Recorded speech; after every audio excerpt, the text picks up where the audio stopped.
Abarera, Legos, Ram, Ori, Banish, C10, Demonio, Dinaja, Abarera, Legos, Ram, Ori, Banish, C10, Demonio, Dinaja, Abarera, Legos, Ram, Ori, Banish, C10, Demonio, Dinaja, Abarera, Legos, Ram, Ori, Banish, C10, Demonio, Dinaja, Abarera, Legos, Ram, Ori, Banish, C10, Demonio, Dinaja, Abarera, Legos, Ram, Ori, Banish, C10, Demonio, Dinaja, Abarera, Legos, Ram, Ori, Banish, C10, Demonio, Dinaja, Abarera, Legos, Ram, Ori, Banish, C10, Demonio, Dinaja, Abarera, Legos, Ram, Ori, Banish, C10, Demonio, Dinaja, Abarera, Legos, Ram, Ori, Banish, C10, Demonio, Dinaja, Abarera, Legos, Ram, Ori, Banish, C10, Demonio, Dinaja, Abarera, Legos, Ram, Ori, Banish, C10, Demonio, Dinaja, Abarera, Legos, Ram, Ori, Banish, C10, Demonio, Dinaja,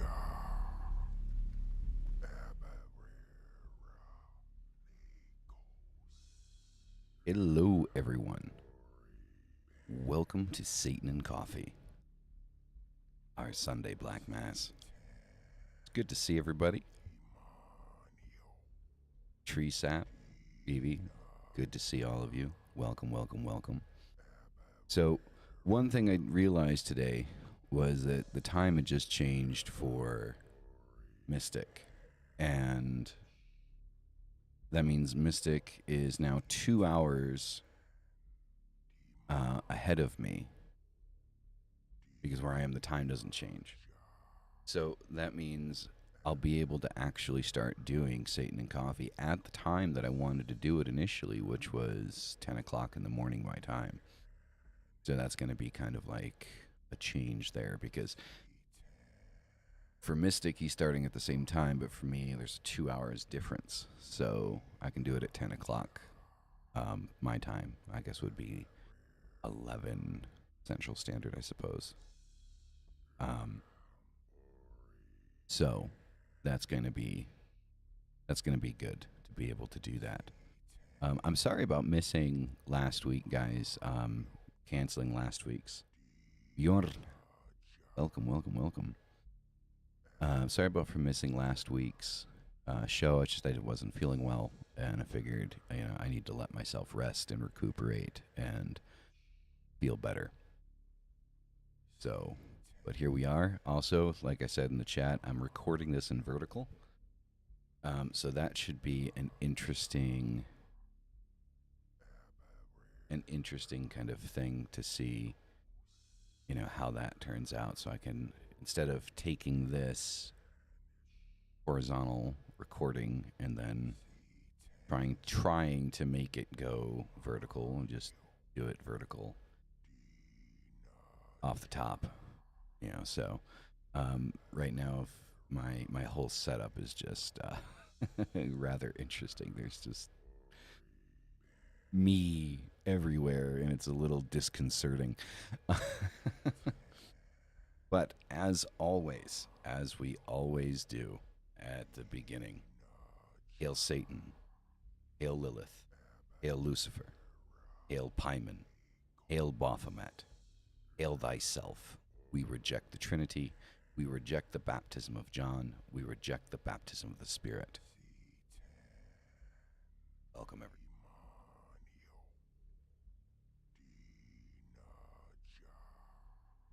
Yeah.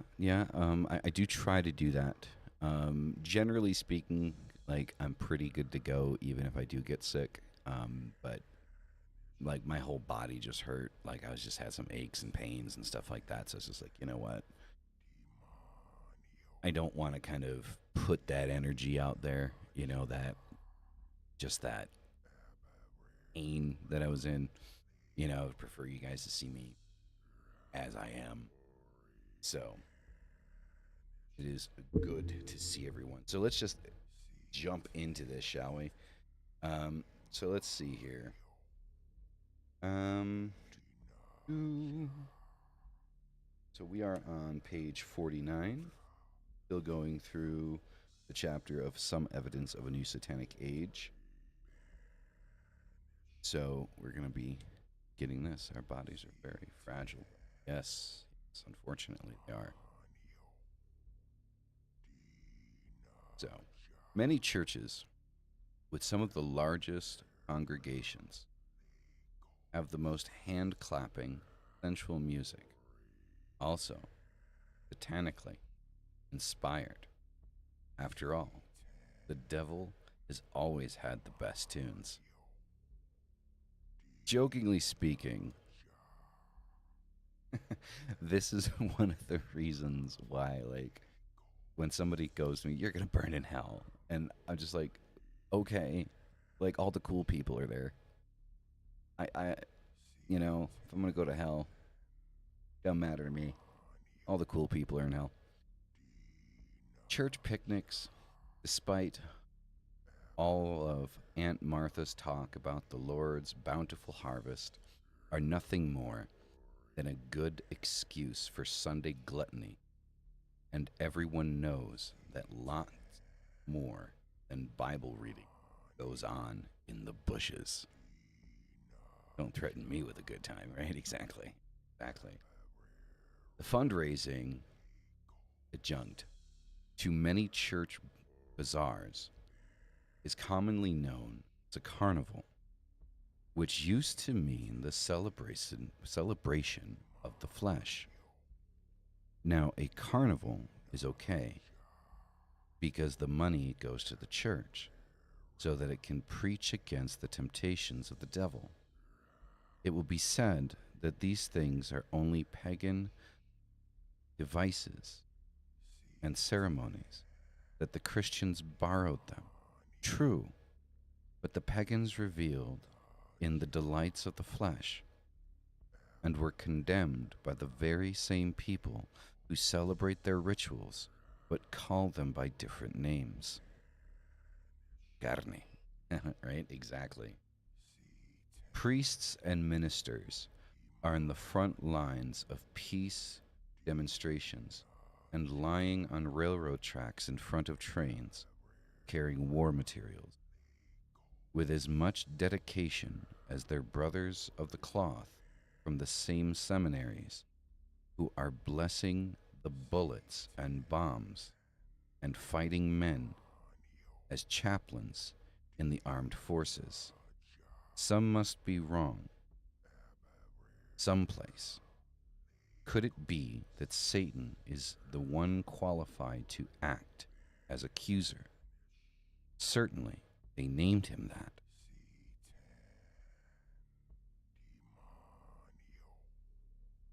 Saw a ghost. Yeah. Portrayal of the preacher, and it was in line with Dr. LeVay. Jeremy Hale, welcome. Nocturne, welcome. When a puppy reaches maturity, it becomes a dog. When ice melts, it's called water. When 12 months have been used up, we get a new calendar with the proper chronological name. When magic becomes scientific fact, we refer to it as medicine, astronomy, etc. When one name is no longer appropriate for a given thing, it is only logical to change it to the new one, which better fits the subject.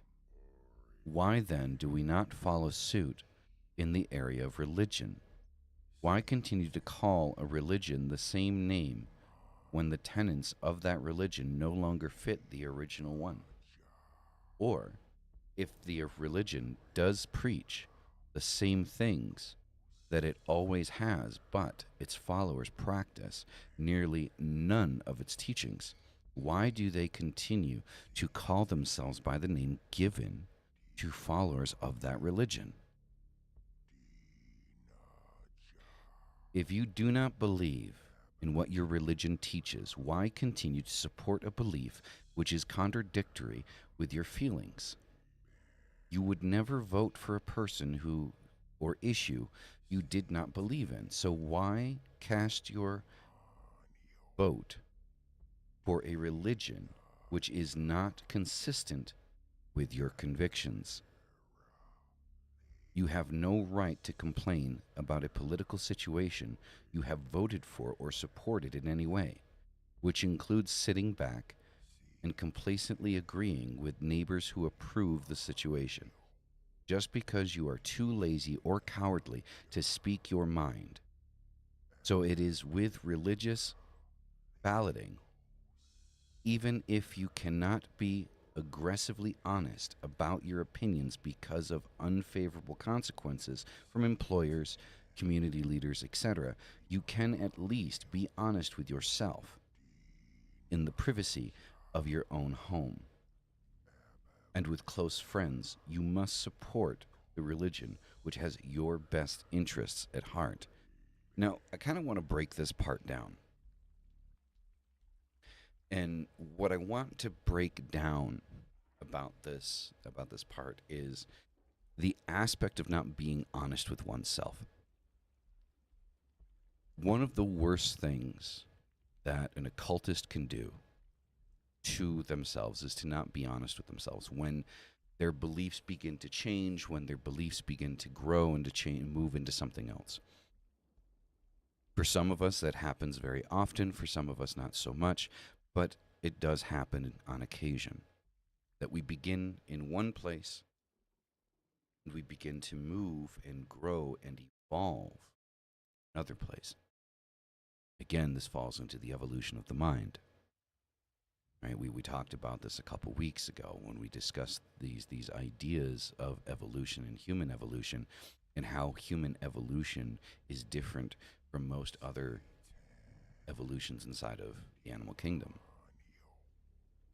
Whereas, due to needing to deal with the elements and things like that, the way that other animals live, other animals evolve physically. They begin to evolve and create traits that assist them in living in the place where they are. Fur for the cold, poisonous flesh to protect against predators, claws, agility, things of this nature. Human beings have had little, if any, evolution, physical evolution, for some time. However, the evolution of our mind is at another level. Of course, there are other sentient beings, elephants and dolphins and things of that nature, that are self-aware, aware of their individual part of the community, that have language and communication. We've seen that dolphins have this. So it's not something that's never seen in the animal kingdom, but at the level in which we have it, it's otherworldly. That being said, spiritually speaking, we go through continual spiritual evolution in our lifetime. Where we begin is not where we're going to end. And this is due to gnosis. This is due to us constantly, as occultists, trying to uncover hidden knowledge, trying to grow our base, trying to understand more of what is happening around us and what we're involved in. Where we begin is we believe that we're getting into something that is deep and ancient and old, and we're fascinated by what we begin to learn. And as we begin to evolve, we begin to understand more things and understand that maybe what we understood before isn't the whole of the law. It isn't everything that's out there. There's more to this. Some of us begin to get scared.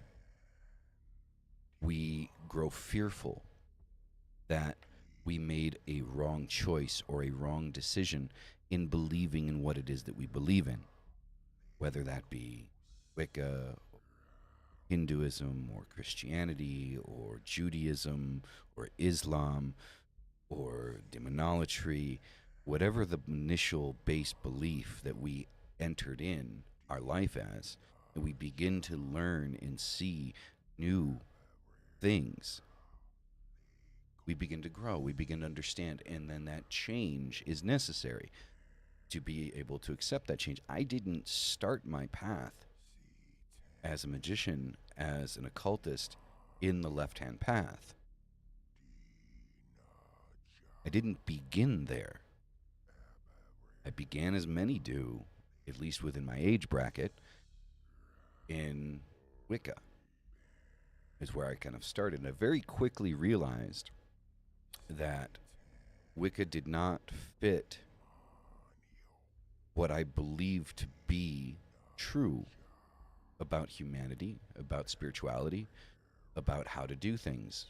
I thought that though Wicca is less rigid than Catholicism and Christianity, and doesn't necessarily have the history of violence and child exploitation that, Christianity and Catholicism has, it was still too rigid in the idea that there's people constantly saying, no, you need to do it this way, you need to use this color candle, you need to do the ritual at this time, you need to use actual silver, you need to and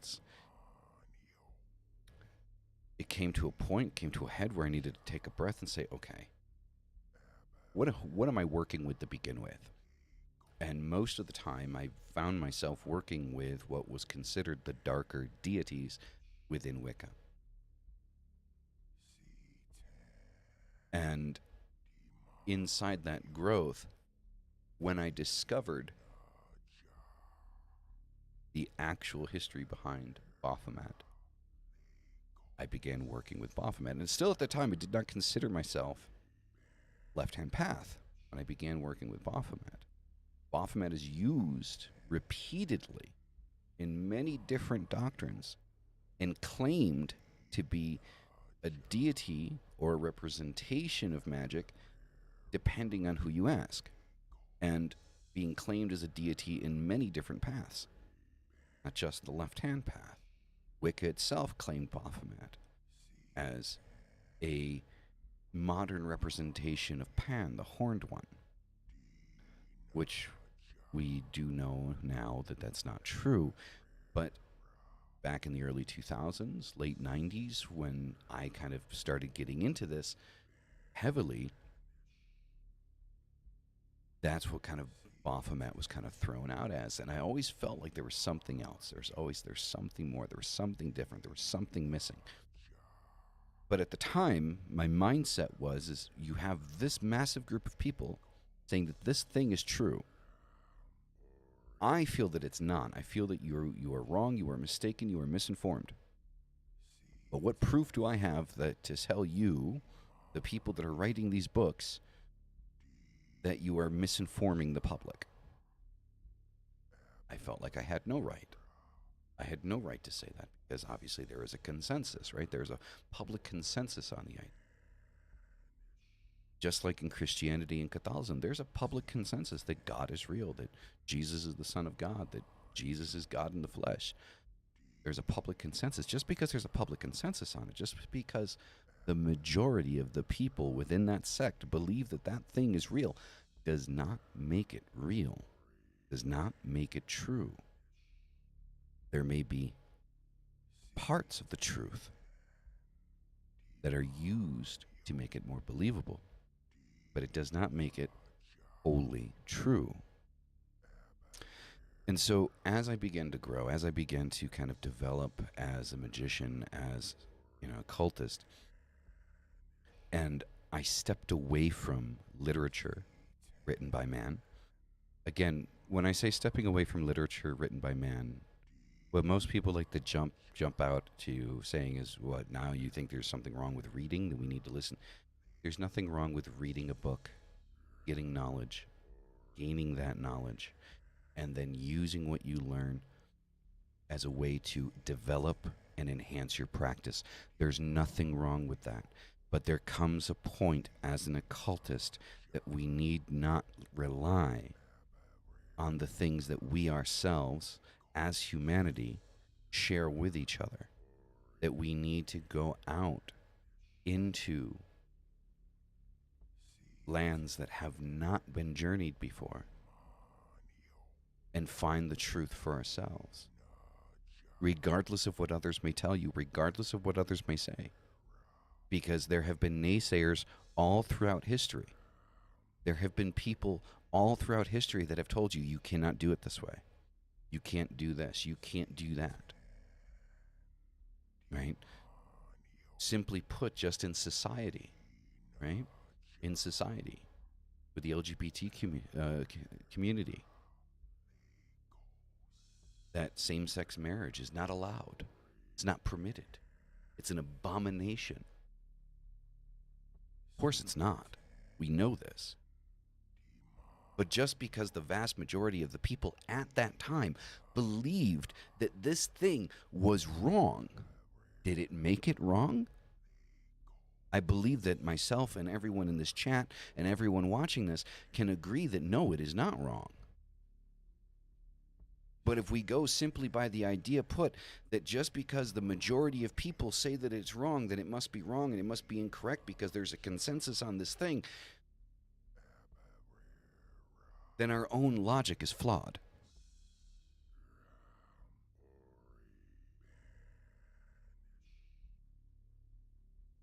Our own logic is flawed.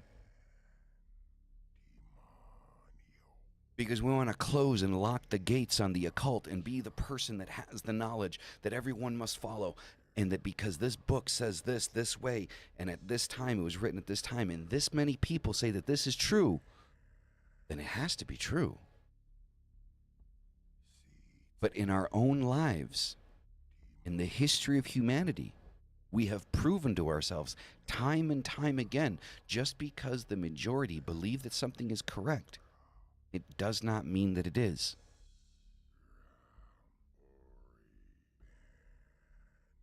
So we need to be able to open up our logic to accept the fact that as occultists, in the name itself, to uncover the hidden, there are truths and there is knowledge out there that we are not aware of, that we don't know yet.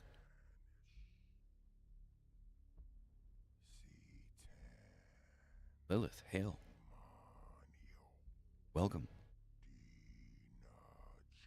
So through that understanding, if we can view the whole of the situation of humanity and our spirituality as a connection of that, and understand that there are things inside of society and humanity that were wrong and mistaken, and we are open to accepting that these things were wrong, and the true abomination was that society tried to control the growth and openness of this process.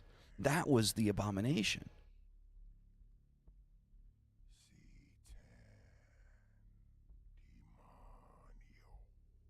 There are truths that we cannot know because they are only our own to discover. I agree with that statement. There are going to be truths that you are able to uncover that are only for you and not for all. I can wholeheartedly agree with that statement. But in order to be able to open up the door and to find those truths for yourself, you need to first open the gate.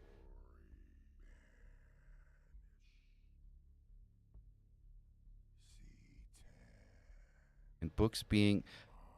what's really... The reason it takes me a second to read these messages is because on my chat, there's like a little heart icon down in the corner that always covers up the last word of what somebody types. So then I have to kind of guesstimate what that word is in order to finish the sentence. So, and books bring you to the door. There we go. Okay, thank you for adding "bring" to that, so I could see that last word, which was you. So yeah, so and books bring. I completely agree. Again, I'm not. You know. But it doesn't send. So, I have again. I'm not shooting down books, and I'm not saying that people shouldn't read. I do believe that books bring you to the door. Other people's experiences, other people's validation, other people's results. Those are the things that kind of open up the thing. Okay, this is something that I can actually do. This is something that I'm actually going to be capable of doing. Because this person is presenting me with what they have done and the results that they have received in that process. And so it's there. And, what? No, I can't scroll up. I can't scroll because it's at the bottom, right? So if I scroll up, I just completely lose the message. I can't scroll. That would have been the logical thing to do, but no. Oh, yeah, and yeah. That's what Mystic is answering. Yeah, you can't scroll. So, anyway. If we understand that society has had things wrong in the past, things that were generally accepted as truth, the point of me saying all of this is to don't be afraid of your evolution. Don't be afraid of your movement. The more that you learn, the more that you experience, who you are and your spiritual beliefs will evolve, will grow. And there is nothing to be afraid of starting out as a Wiccan and then moving over and saying, I'm a Satanist, I'm a demonologist. or whatever thing it is that you're moving into, there's nothing wrong with that growth, because those are all aspects of the evolution of your own mind, of your own spirituality. And it's not taking away from what you've believed before, but rather adding to it and allowing you to be more. Just like what LeVay is talking about in this chapter, about not being afraid to say that I'm not this thing anymore. I am this thing now. This is who I am. This is who I want to be.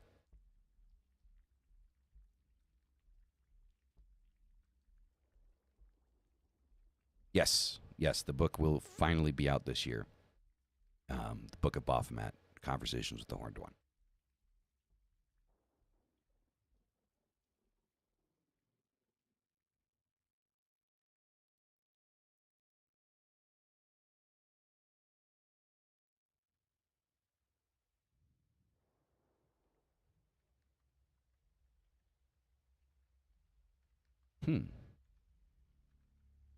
Yes. It will be available on Amazon. Yes. It will be. So that is the direction that I kind of want to go with this, is for the understanding of saying, for example, me being a dedicant of Baphomet, this is a perfect example. The sheer amount of people that have come to me and told me, you are wrong for believing in Baphomet. Baphomet is not an actual entity. You are believing, you are worshiping, or working with a representation of magic in the occult. That Baphomet is not an actual entity. My experience and my results tell me different. Undeniably so. That Baphomet is far more than a simple representation of magic in the occult. It's far more than a Templar's fever dream. Ave Baphomet.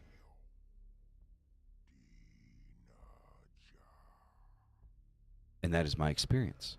Those are my results. My writing the book is my wanting to be able to share that with you. Does that mean that I want you to worship and work with Baphomet? No.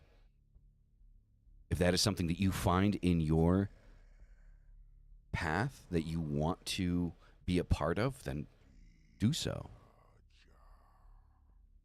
My releasing the book is not to say that I want you to do the things that I do, is merely to say this is what I've experienced and what I feel needs to be shared that isn't out there yet. And the only way that the best way that I saw to do that was to write a book about it, to put those experiences in there. In a roundabout way, Don, you could say yes, that I've met Baphomet. Baphomet is written through me. I've had conversation with Baphomet within ritual.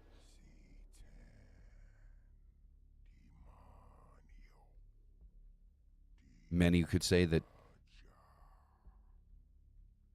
it's not possible, but through my experience and my results,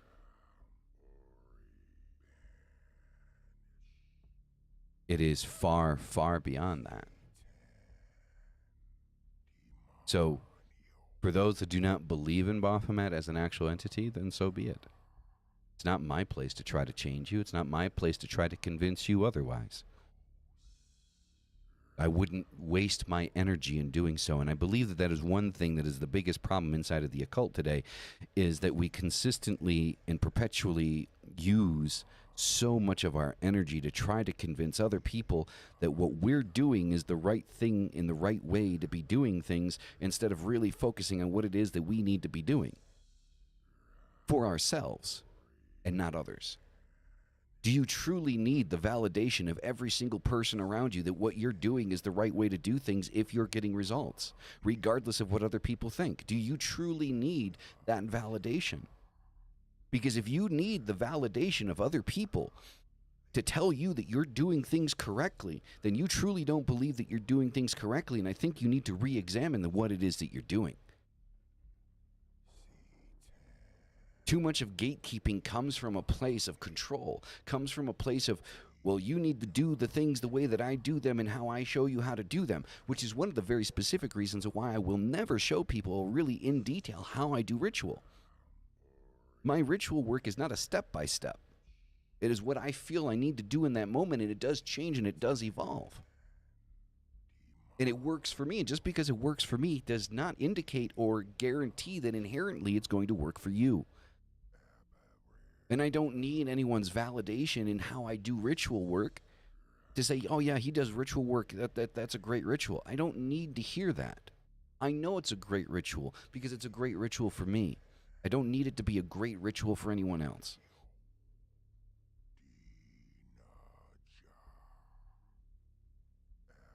We should not be afraid of the evolution of ourselves, of moving away from what we believe to be correct.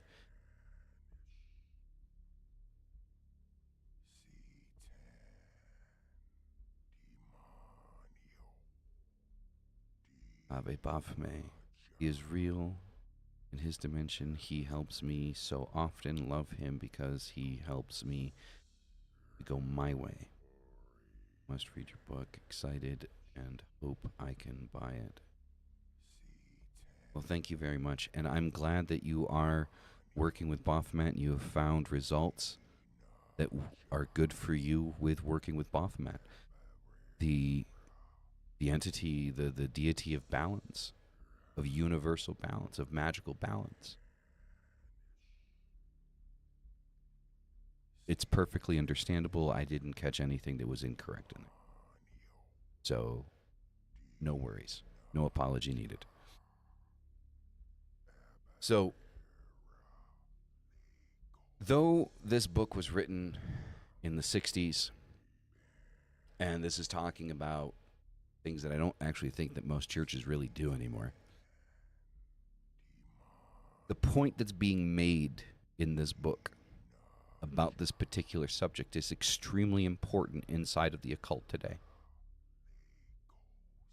Extremely important. And it is important because we need to understand that we will evolve and we will change, and it's okay. It's okay to say, you know what? This worked for me for a while, but now I understand something more. And though the lessons that I've learned here are valid and true and will carry with me for the rest of my life and the rest of my practice, it is time for me to grow and move forward into this new skin. Taking the things that I've learned, applying those to this new path, this new understanding, to grow even further, to grow more. Never be afraid of that growth. Never be afraid of that change. One of the beautiful aspects of the occult is that growth, is that change. One of the most beautiful aspects of being an occultist, of being a magician, is being able to experience that and know that under ideal circumstances, there should be no shame in growing beyond that. I believe that an aspect of the fear that we kind of fall into is that we have a tendency of building communities and friendships around the things that we believe. And when our beliefs begin to change to other people that are very into this belief system that we're growing out of, that the moment that we kind of show that change to these people that we would hope that would accept this and accept us for this change, begin to belittle us, begin to attack us, begin to make us feel like we're wrong because we're growing beyond them, in a way.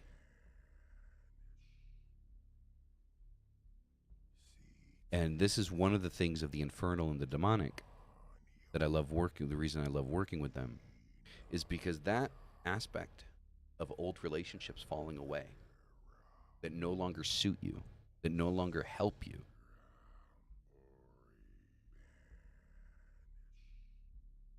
is vital to your own growth.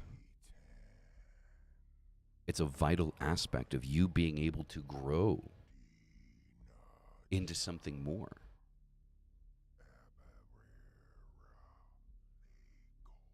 Shedding your old skin isn't just about yourself, but the company you keep and many other aspects. If I heard anything about, no, and I have zero interest in co-editing or what co-editing is doing or not doing.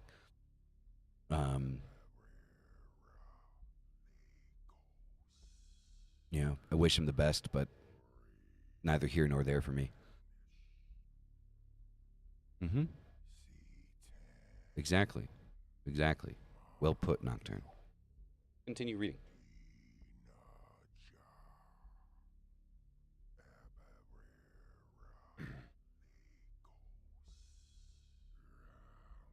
Satanism is based on a very sound philosophy. Say the emancipated. But why call it Satanism? Why not call it something like humanism? Or a name that would have the connotation of a witchcraft group. Something a little more esoteric. Something less blatant. There is more than one reason for this. Humanism is not a religion. It is simply a way of life with no ceremony or dogma. Satanism has both ceremony and dogma. Dogma, as will be explained, is necessary.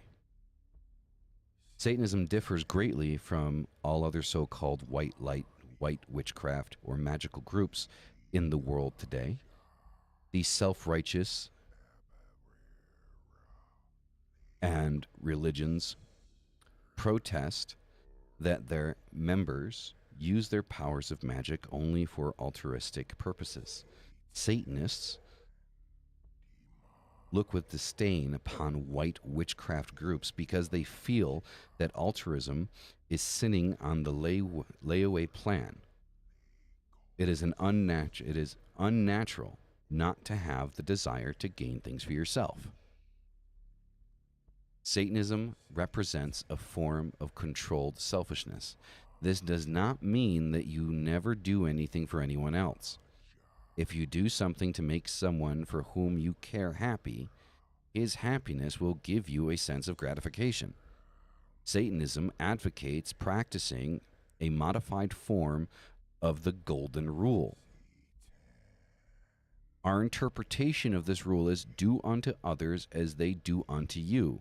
Because if you do unto others as they have them do unto you, and they in turn treat you badly, it goes against human nature to continue to treat them with consideration.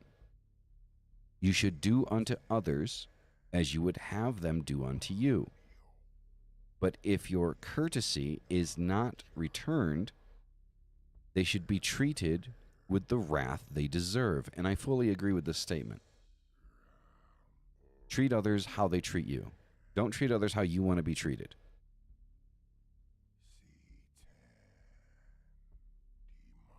Somebody treats you like shit, you treat them like shit. Don't smile and take it. Too long is this one of the reasons why we've kind of fallen so far in the public eye? Let's be honest, people. We completely believe in the things that we do. We believe in magic. We believe in our ability to manipulate universal energies to change things around us. We believe in this. We believe that this is reality, that this is something that we can truly do, and we can. The rest of the world thinks we're fucking delusional. Now, why is it that the rest of the world believes that we're delusional? Because we have allowed them to think that. The reason why there were witch trials, and I'm going to exclude the Salem witch trials from this because most of the people that were burned and killed weren't actual witches.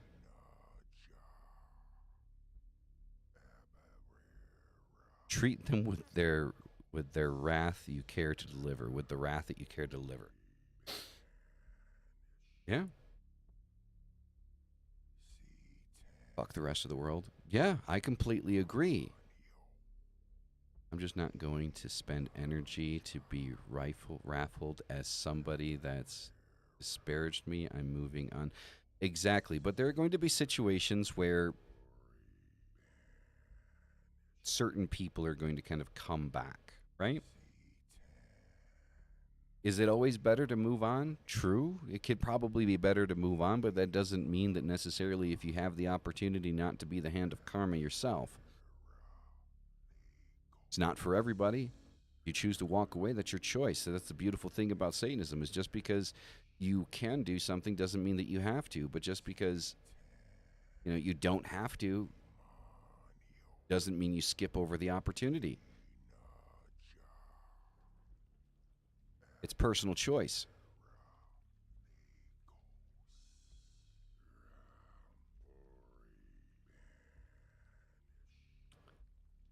But with this here, this is one of the philosophical aspects of this that I fully believe in on a level very profoundly.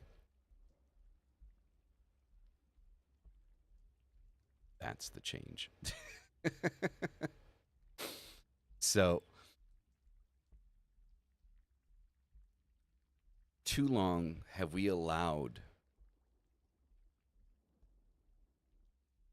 the world to treat us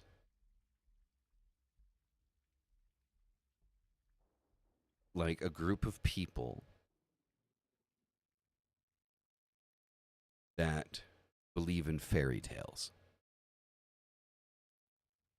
We have an understanding. As a cultist, we have an understanding of the universe that not everyone obviously has. Just point blank. We have been gifted with something. Most of this gift was born of tragedy, born of pain, born of suffering. Many of us in the occult are in the occult because of a tragedy that ripped us away from the path that our parents wanted us to take. And that pain became fuel that pushed us to understand something greater than ourselves. Something that taught us and told us, you have control. You do not have to dive on bended knee and beg God for the things that you want to achieve in life. That you have the power to achieve them yourself. That you are the master of your destiny. You control the ins and the outs, the ups and the downs. You do not need to give thanks to an ever not present deity for your successes, nor think that you are being punished when you suffer because you did something that he didn't want you to do. We grow to understand that our own accountability of many of the things that we suffer in life.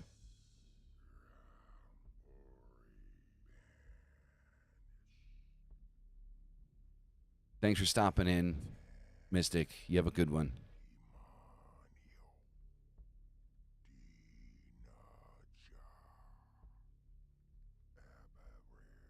So this is something that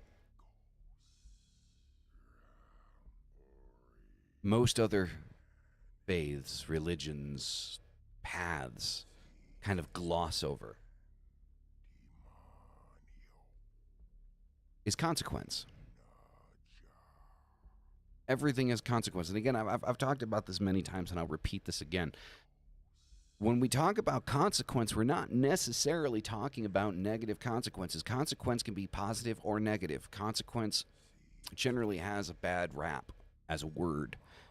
Consequence just means that it is the return of an action. You do something, something comes back to you. That's your consequence, right? And so within that idea of consequence, everything you do has a consequence. If it's favorable, then we say that it was a good action, a good choice. If it's unfavorable, we say it was a bad choice. But good decisions and bad decisions is subjective. Inside the circle of everyone that is connected to that situation and the choice that you make, the consequence of that choice may be good for you, but bad for somebody else.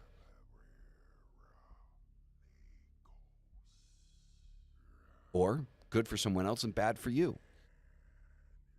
But understanding that everything you do has a consequence that you might not immediately see, but somewhere down the line, that consequence is going to come back.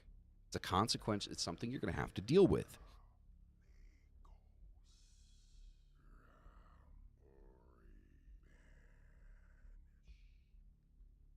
Exactly. Consequences are your own actions. Exactly. So it reminds me, so this is going to be kind of ridiculous to some people. One of my favorite movies of all time, the whole series, except for the fourth one, is The Matrix. Now, looking past the action and the special effects, which is obviously a fun thing to watch on screen, right? As it's a movie that has aged very well. The philosophy of it is on point. So there's, I believe it's The Matrix Reloaded. It's the second movie, which is, it's a little bit slower. There's a scene where Neo gets stuck in like this subway, which is kind of like a middle ground between the real world and the machine world. And there are some programs there. And to kind of understand this concept, I'll just kind of go through the whole kind of scene of how it breaks down and why I think it's important to the discussion of consequences. So as Neo is talking to these programs, which are trying to get their daughter, this young developing program, out of the Matrix, Matrix, so she doesn't get deleted. The father says that, well, I love my daughter, and Neo obviously says, well, you're a program, and a program could feel love. And he says, love is just a word. What's important is the connection that word has to you. What's connected to it.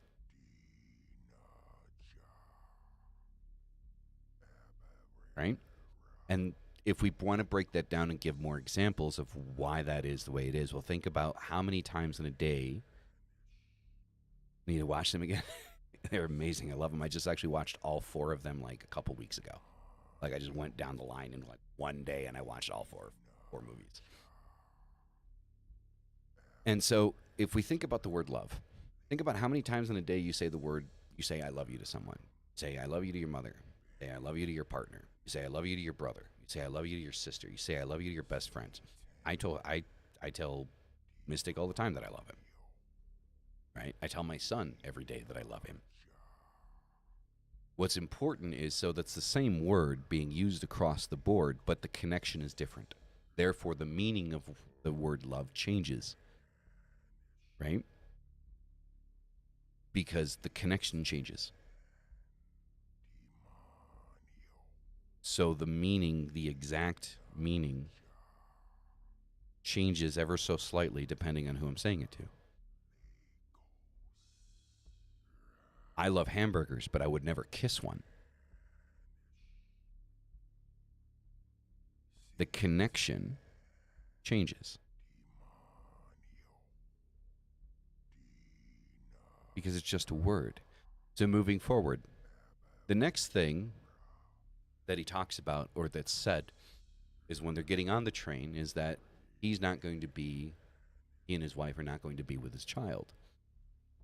And he says, that's my karma.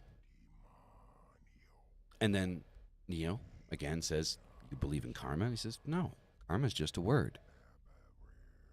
It's accepting the consequences of my actions. I want to save my daughter. So my karma, my consequence, is that I can no longer be with her.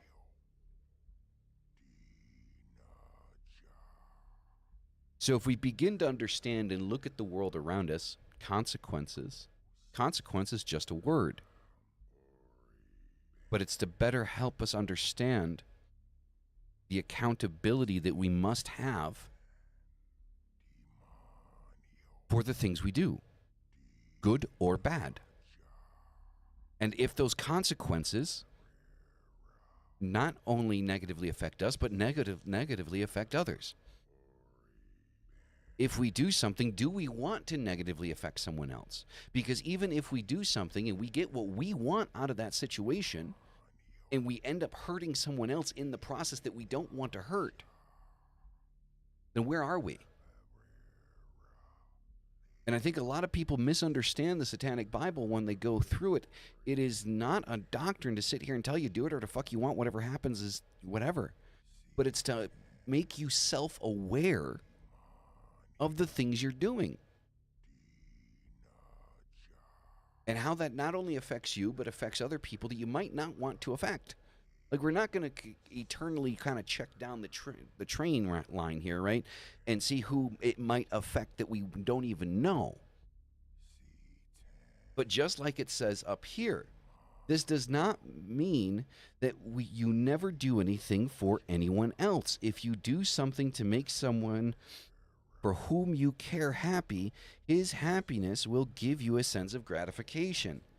So we also have to look at the bigger picture here. Is what you're doing going to negatively affect someone and essentially cancel out the positive thing that you're receiving?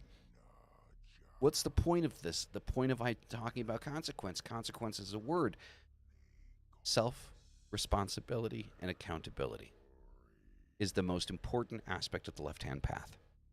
Because yes, you have the power to manipulate, change, and control the world around you. Yes, we have the power to do things that would scare the shit out of a normie. Yes, we do. Whether they want to believe it or not believe it, whether they want to attack you and tell you that you don't and you're delusional, you're not. We do have the ability to do things, but inside of that, we need to be aware of ourselves and the consequences that happen when doing these things. It's not a free-for-all. And we have no right to impede on the rights of others. And when I talk about rights, we're not talking about government rights. We're talking about the right to life, the right to choose.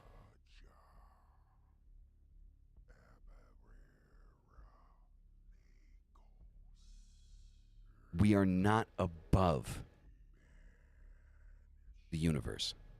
We are a part of it, and we work through it.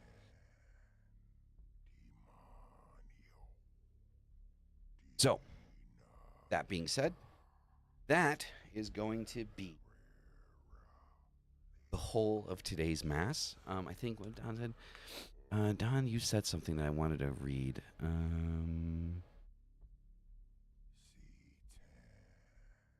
There's no such thing as love. It's a lie from the Bible. I completely disagree with that. Love is not something that was created by the Bible. Does the Bible overly use love to kind of control people? I believe that, but I don't believe that love is a lie. Like for a ritual during lips.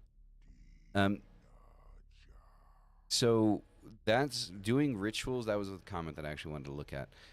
So doing rituals, group rituals. I know that there are. Excuse me. I know that there are a lot of people that don't have a problem doing online rituals. I haven't found a way to do an online ritual that really clicks with me. Like a online group ritual.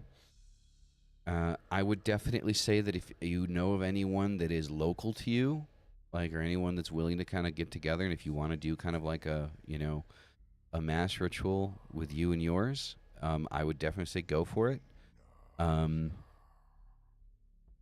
but currently, with the state of things,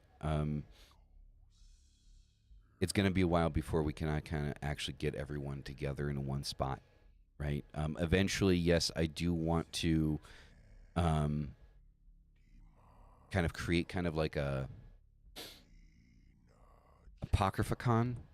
I guess I would love to say Satan con, but that's already been taken by the Satanic Temple, so we're not going to do that. We're not going to do Satan con.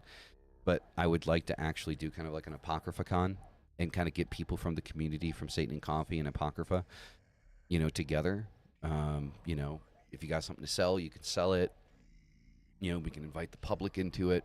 And just kind of get everybody together and have some speakers. Talk about things. Maybe we can get Michael Ford up there. Sure he'd be interested in that. Get some live music, maybe something like that along those lines. I say love only people. Yeah, you love those who deserve it, right? Because if you try to love everybody, it just it doesn't work. So yeah, that's pretty much that. Anyway, everyone, thank you very much for being here. I do hope that you found this mass beneficial, enjoyed it, and that you can take something from this to help you with the rest of your day and your week. That being said, again, hail Satan, hail Lilith, hail Lucifer, hail Pyman, Ave Baphomet, and as always, hail thy fucking self. And I'll see you in the next one. Peace the fuck out, everybody. Goodbye.